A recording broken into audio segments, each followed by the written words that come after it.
Anne-Claire Guidébut, je suis cadre supérieur de santé hygiéniste. Je travaille au CHU de Nantes et je suis infirmière de formation.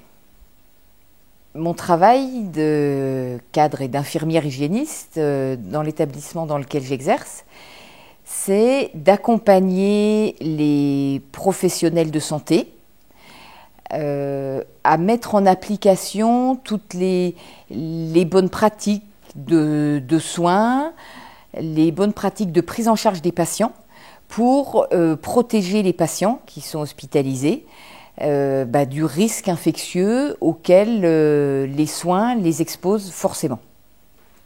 Donc, lors de ce congrès, j'ai présenté le résultat d'un travail collégial qui a été mené sur le CHU, qui présentait la façon dont ont été accompagner et mis en place l'évolution des recommandations sur la prévention du risque infectieux préopératoire.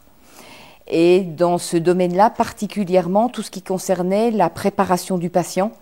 dans les services de soins en préopératoire, la douche préopératoire, la dépilation et la façon dont tout ça a été mis en place, a été accompagné au sein du CHU et l'adhésion des professionnels à l'évolution de ces recommandations et les freins à l'application de ces recommandations. Durant le congrès, j'ai présenté le résultat d'un travail de recherche sur les pratiques des soignants, des infirmières et des aides-soignantes plus précisément,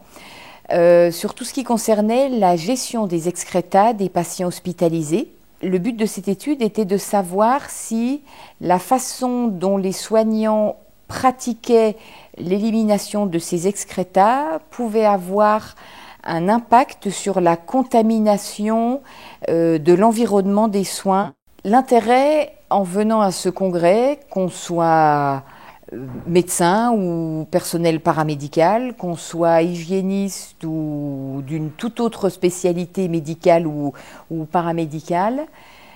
c'est qu'on va trouver forcément réponse à des questions qui peuvent nous intéresser, puisque tout ce qu'on traite dans le domaine de la prévention du risque infectieux, ça concerne les patients qu'on prend en charge, qu'on soit médecin ou infirmière ou dans une structure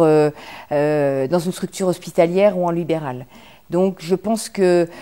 tout professionnel de santé va forcément trouver réponse à une de ces questions.